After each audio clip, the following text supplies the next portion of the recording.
우리가 앞 시간에 이스라엘 산에 대해서 살펴보았어요. 이스라엘 산은 높은 산, 작은 산, 언덕, 시내, 골짜기, 모든 푸른 나무들, 모든 상수리 나무들, 그리고 거기에 세워져 있는 산당이다라는 개념들을 우리가 말씀드렸어요. 자, 이 시간에는 이스라엘 산에 대해서 하나님께서 그들의 현재 상황이 앞으로 어떻게 될 것인가 라고 말씀하시는 장면을 우리가 실제로 살펴보려고 해요. 쉽게 말하면 현재 상황이 앞으로 어떻게 될 것인가 라는 말을 다른 말로 표현하면 심판이에요. 예루살렘 산에 대해서 하나님이 어떻게 심판하시는지를 4절에서 14절 말씀까지 기록하고 있어요. 그런데 4절에서 7절, 8절에서 10절, 11절에서 14절 말씀으로 나누어서 생각해 볼 수 있어요. 그런데 편의상 8절에서 10절은 맨 끝에 생각을 해보도록 하겠습니다. 4절에서 7절 말씀을 보면 제단들이 황폐해진다. 그리고 분향제단도 다 깨뜨린다. 6절 말씀을 보면 산당도 황폐해진다.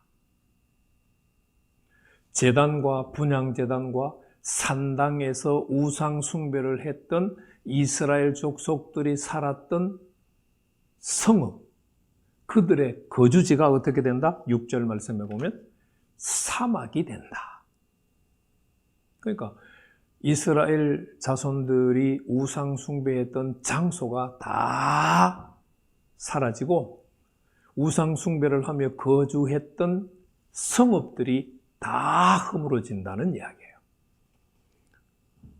그리고 이스라엘 자손들이 시신들이 어떻게 된다? 그들이 섬겼던 우상 숭배하는 곳곳마다 흩어진다. 그러니까 던져져 있다는 뜻이죠.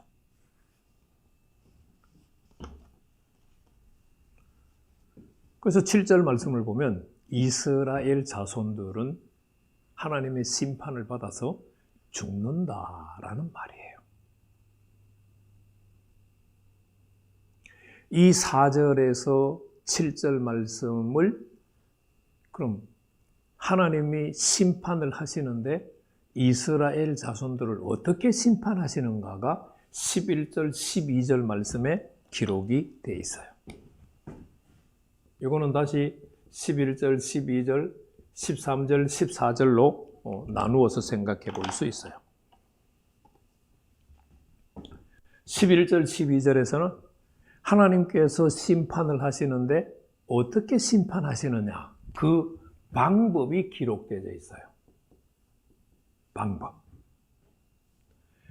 방법은 세 가지로 나타납니다. 하나는 칼, 하나는 기근, 하나는 전염병이에요. 여호와 하나님께서 우상 숭배하는 이스라엘 자손들에게 심판을 가하는데 칼로 심판을 해요. 칼로 심판을 하는 가까이 있는 자들이에요. 두 번째는 기근으로 심판하는데 기근으로 심판하는 자들은 성읍 안에 있는 자들이에요. 성읍 안에 있는 자들이라고 하는 말은 어떤 의미일까요? 하나님께서 이방인들을 세워서 이스라엘 자손들을 심판하시잖아요. 그러면 이스라엘 자손들은 어떻게 해야 돼요? 하나님을 섬기지 않고 우상 숭배를 해서 하나님이 자신들을 심판하시는 거잖아요. 그거를 깨달았다면 항복하고 이방 족속들에게 나가야죠. 그런데 그들이 성읍 안에 있다고 하는 말은 무슨 뜻이에요? 하나님의 심판을 거부하고 자신들의 힘으로 살아보겠다고 지금 성 안에 있는 거예요. 성 안에 있다고 하는 말은 성문을 굳게 잠그고 방어한다는 뜻이겠죠. 처음에는 먹을 것을 성 안에 잔뜩 재놨어요. 그러니까 먹고 살 수 있어요. 그런데 1년이 지나고 2년이 지나고 3년이 지나면 어떻게 될까요? 그들이 쌓아놓은 것이 다 떨어졌어요. 물만 마시고는 못 사잖아요. 그러니까 기근으로 죽게 된다라는 뜻이에요. 실제로 시드기야 왕, 유다의 마지막 왕이 시드기야 왕이에요. 시드기야 왕 9년에 바벨론이 예루살렘을 포위해서 3년째 되는 11년째 BC 586년에 완전히 예루살렘 성전 성읍이 망해요. 그러니까 이스라엘 백성들은 3년 동안 이스라엘 성읍에 있으면서 버텼어요. 그러나 그들은 결국 먹을 것이 없어서 기근으로 죽게 돼요. 자, 그런데 전염병으로 죽게 되는 대상들은 누구냐? 먼 데 있는 자들이에요. 먼 데 있는 자들은 포로로 잡혀갔다는 뜻이에요. 이 포로로 잡혀간 자들은 전염병으로 죽기도 하지만 그들에게는 하나님의 은혜를 회복할 수 있는 기회도 주어져요. 그것이 바로 8절에서 10절 말씀에 기록이 되어 있어요. 자, 그런데 그럼 13절, 14절 말씀에는 어떤 말씀이 기록되어 있느냐? 우리가 4절에서 7절 말씀에 제단도 항폐하고 분향 제단도 깨뜨려지고 산당도 다 해파된다. 그들의 성읍도 다 없어진다. 죽은 시신들은 어떻게 된다? 그들이 섬겼던 우상들에게 던져진다. 그 이스라엘 자손들이 죽은 시신들이 어디에 어떻게 던져지는가를 좀 더 자세하게 기록한 말씀이 13절에서 14절 말씀이에요. 한번 보시죠. 어디에 없어져요? 어디에 던져져요? 그 우상들 사이에 던져져요. 그리고 그 제단 사방에 심판받은 이스라엘 자손들의 시신이 널려져 있어요. 각 높은 고개 위에 우상숭배자들의 죽은 시신들이 널려 있어요. 모든 산 꼭대기에 우상숭배자들이 하나님의 심판을 받아서 던져져 있어요. 그리고 모든 푸른 나무 아래에 우상숭배 받아서 심판받은 자들의 시신이 던져져 있어요.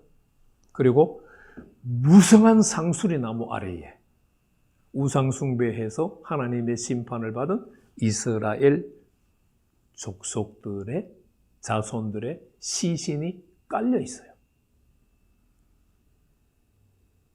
그래서 그냥 우상 앞에 던져진다, 사방에 흩어져 있다 라고 하는 6절, 7절 말씀을 더 자세하게 설명을 하고 있어요. 자, 그럼 이제 우리가 여기서 한 장면을 생각을 해봐야 되겠죠.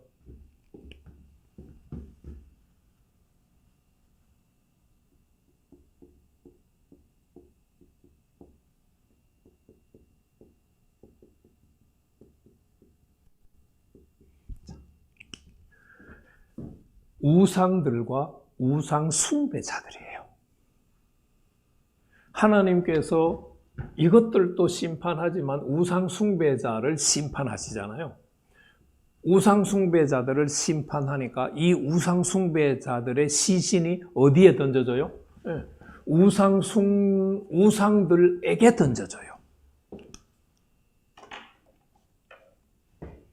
이 우상들은 자신을 숭배했던 우상 숭배자들이 죽어서 자신들에게 던져지는데 뭔가를 하나요? 아무것도 못 하나요? 예, 아무것도 못 해요. 자신들을 섬기던 우상 숭배자들을, 자신들을 섬기던 자들을 보호해준다? 아니요. 지켜준다? 아니요. 살려준다? 아니요. 우상숭배자들은 자신들을 섬기던 자들에게 아무것도 못 해줘요. 에스겔이 만난 영광스러운 여호와의 영광의 형상은 지금 무슨 이야기를 하고 싶으신 거예요? 이 우상들은 죽은 자라는 말을 하고 싶은 거예요. 그러면 이스라엘 자손들은 뭐 한 거예요? 죽은 자를 숭배한 거예요. 그러니까 이스라엘 백성들이 우상을 섬긴 행위는 무슨 짓이다? 헛된 짓이라는 뜻이에요. 살아있는 신은 여호와 하나님 한 분뿐이에요. 그런데 이스라엘 자손들은 살아계신 여호와 하나님으로부터 엄청나게 큰 은혜를 받았어요. 그럼에도 불구하고 그 여호와 하나님을 경배하고 예배하지 않았어요. 살아계신 여호와 하나님을 경배하고 예배하지 않았어요. 죽은 우상들을 헛되게 섬긴 거예요. 하나님이 지금 그것을 보여주시려는 거예요. 왜 이렇게 앞에서도 제단이 깨뜨려지고 분향제단이 깨뜨려지고 산당도 헐어지고 헐어서 없어져. 거기에서 섬기던 자들의 시신들이 거기에 던져져. 그런데 그 시신들은 우상들 사이에 있고 되고 제단 사방에 흩어져 있고 모든 높은 산에 있고 모든 산꼭대기에 있고 모든 푸른 나무 아래들에 있고 모든 상수리 나무 아래에 그 시신들이 널려 있어. 왜 이야기를 또 반복해서 하나요?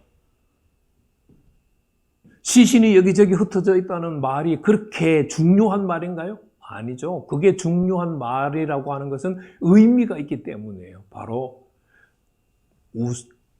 이스라엘 자손들이 섬겼던 우상은 아무것도 해줄 수 없는 헛된 존재, 죽은 자라는 것을 말해요. 그것을 통해서 이스라엘 자손들은 헛된 삶을 지금까지 살았다는 것을 말해요. 우리가 지금 예수를 그리스도로 믿으면서 살아계신 하나님을 제대로 섬기는 자들 별로 없어요. 교회를 다닌다고 살아계신 하나님을 섬기는 자들인가? 아니요.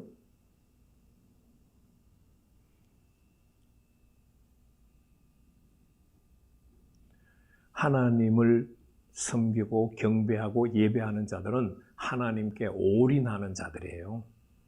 여기도 마음 두고 저기도 마음 두고 여기 마음 빼앗기고 저기 마음 빼앗기고 시간을 거기에 다 쓰는 자들이 아니에요.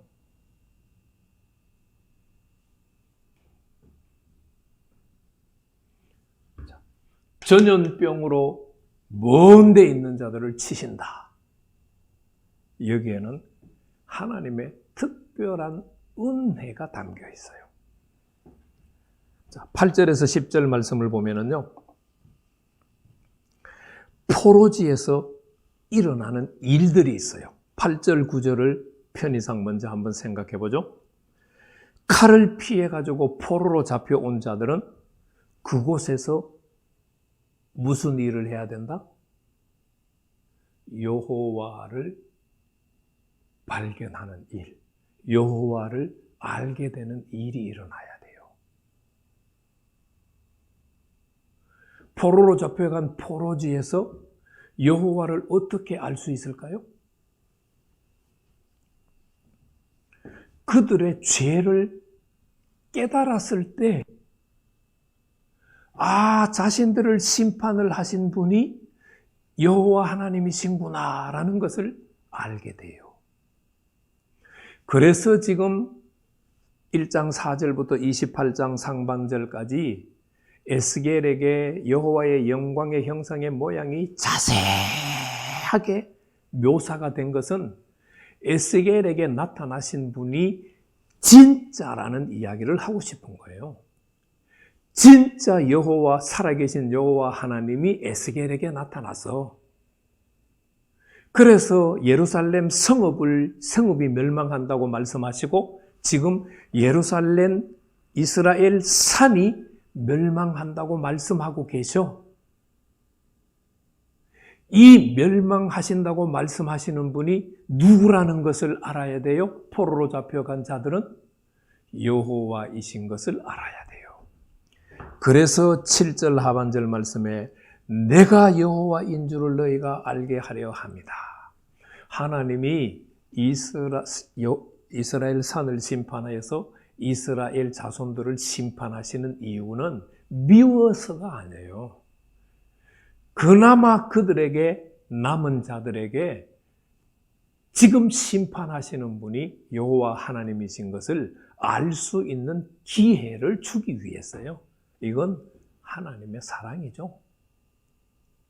하나님이 기회조차 주시지 않는다면 그들은 다 망해야죠. 자, 10절 상반절 말씀 보세요. 그래서 그들이 포로지에 잡혀가서 그들의 죄를 깨달았을 때, 심판하시는 분이 여호와인 줄을 알게 되리라. 그리고 10절 하반절 말씀해 보세요. 여호와께서 재앙을 내린다고 말씀하셨는데 그 말씀이 틀림없는 말씀이었구나. 여호와께서 하신 말씀이 사실이었구나.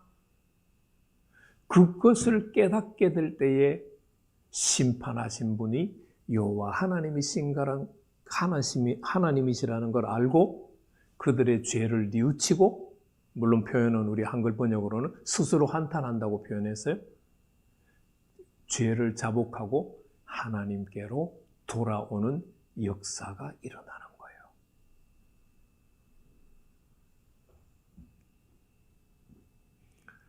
우상 숭배의 행위는 하나님을 사랑하지 않고 우리 눈에 보이는 무엇인가를 사랑하는 것은 행음하는 행위예요. 행음하는 행위가 쌓이면 하나님의 징계, 하나님의 심판이 우리에게 있다는 것을 꼭 기억하셔야 돼요. 히브리서 12장에서 히브리서 기자가 우리가 죄와 싸우되 피 흘리기까지 싸우지 않는다고 하는 그 말씀은 우리가 오늘도 기억하고 내일도 기억하고 주님 앞에 가는 날까지 기억해야 될 말씀이에요. 우리는 우리 선배 신학자들과 목사님들로부터 예수 믿으면 모든 죄를 용서받았다, 예수 믿으면 구원받았다, 예수 믿으면 천국에 간다. 우리는 그 말에 나쁘게 표현하면 노예가 돼 있어요. 예수 믿는 것 자체가 도깨비 방망이처럼 돼 있어요. 여러분, 예수를 믿는다고 하는 말은 죄를 용서받기 시작하는 과정에 쓴 거예요. 우리가 그것을 꼭 기억할 수 있기를 바라요. 예수를 믿는 자들은 그 순간부터 죄를 용서받아 가는 거예요. 이미 하나님의 심판을 받아서 포로지에 끌려갔잖아요. 그 포로지에 끌려간 자들에게는 그나마 죄를 깨달을 수 있는 기회가 남았어요. 이미 가까이 있어서 칼에 죽은 자들, 하나님의 심판으로 깨닫지 못하고 자기 힘으로 살아보겠다고 하는 성읍 안에 있는 자들은 기근으로 다 죽었어요. 하나님의 심판이기 때문에 포로로 잡혀가야 돼요. 먼 데 있는 자가 돼요. 그 먼 데 있는 자들에게는 먼 데 있는 곳에서 이 심판을 선포하신 하나님의 말씀이 진짜구나. 우리를 심판하시는 분이 진짜 여호와 하나님이시구나. 그것을 깨닫고 회개하고 돌아올 때 그들에게는 다시 하나님을 만나는 기회가 있고 하나님을 믿는 기회가 주어지는 거예요. 하나님을 아는 기회가 주어지는 거예요. 거기에는 너무나 큰 대가를 치러야 돼요. 우리가 선배 신학자들과 목사님들로부터 예수 믿으면 죄 용서받았다, 예수 믿으면 구원받았다, 예수 믿으면 천국 간다. 그 말에 사로잡혀서 내가 죄를 짓는 것을 등한히 하면 히브리서 기자의 말씀처럼 하나님의 징계가 임해요. 하나님의 징계가 임하면 포로로 잡혀간 자들과 똑같은 상황이 돼요. 그 자리에 이르기 전에 매일매일 죄를 깨닫고 회개하고 하나님만 사랑하는 자들이 되기를 축복합니다. 하나님을 사랑하지 않고 세상에 뭔가 다른 것을 사랑해서 행음하는 자가 되지 않기를 축복합니다.